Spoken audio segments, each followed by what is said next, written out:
Hello and welcome to another short tutorial about how you can create your own procedural muddy landscape in Blender by just stacking together a few modifiers.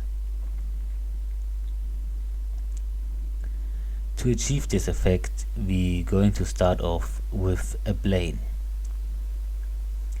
And to use the same values as I do in this tutorial, we have to scale it up 3 times and apply the scale. Otherwise your values won't be working like mine did, but feel free to use your own values if you like them better. So let's add 2 array modifiers to extend our plane. Later you will be able to increase the count of the array modifiers as far as you want to extend your landscape as far as you want. Go on and add a multi-resolution modifier on top of it so we get some geometry. We will need it for our displacement modifier that will come in shortly. So that is how our plane does look. Very subdivided, and that's how we want it.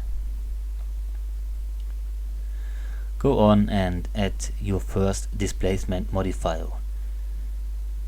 Click on New to create a new texture and go to the Textures panel to adjust the settings of your texture. Don't forget to choose it from the drop down menu. So set it to Voronoi and change your settings as seen here. Again, feel free to use your own values, but I used these values to knock some holes in our surface, as you can see.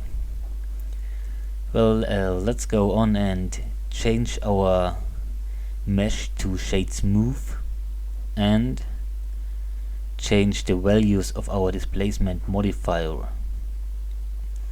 Well, I got these values by playing around, and now we add in an empty object and use this object as the control for our displacement.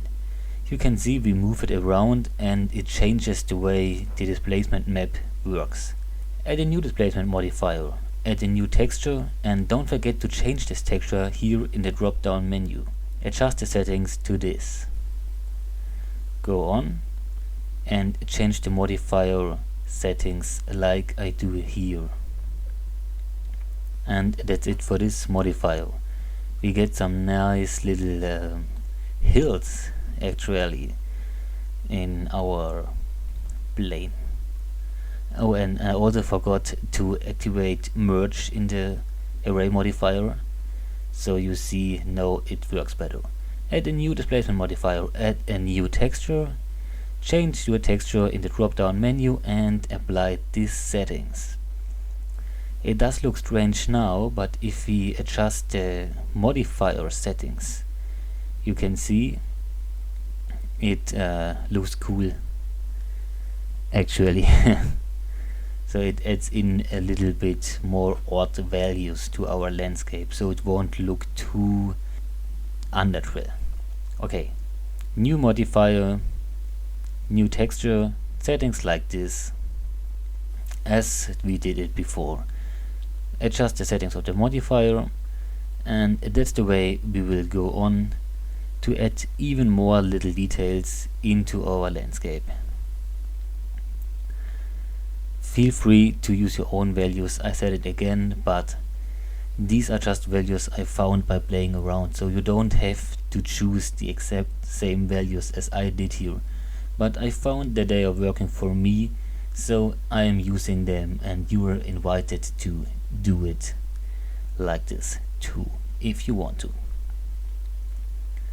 Okay, I'm increasing the multi-resolution even more, and now I'm adding in the plane to represent the water in our scene. Last time many of you haven't been happy that we didn't create the material together, so that's what we are going to do now. Create a new material for your ground and hook in your first image texture.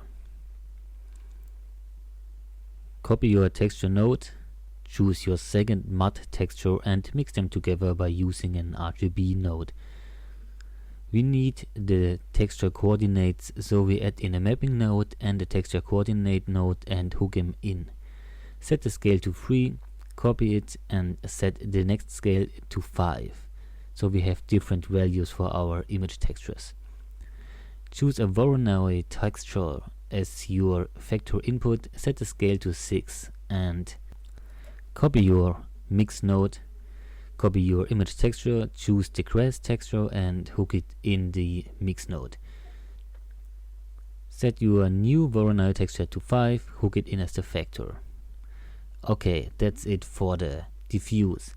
Let's mix it with a glossy texture and change the value to 0.5. Use a Musgrave as the vector for the mix shader. Well, the settings I'm using here are pretty much made up by me, but you can take them like this if you want to. I'm using it at a mix shader and I'm increasing the glossy value even more because I like it better that way. Choose a math node, set it to multiply and hook it in like this so we can control how much the value is used. Now we need a bump map, hook it in into the diffuse and a noise texture that is hooked in the height value. I choose this settings because they work for me. I figured it out. And that's pretty much it for the landscape. For the water material, create a new material and delete your diffuse and hook in a glossy instead. I'm setting it to 0.2 and change the color to a muddy gray color. Mix it with a transparent node and set the factor to 0.35. We need a bump map to create this ripple effect. I'm choosing these values and hook it into the glossy. Hook in a noise texture into the height. Choose a scale of 300 or another scale depending on how large your water texture is. I'm showing you the result by randoming it fast out for you, and that's pretty much it.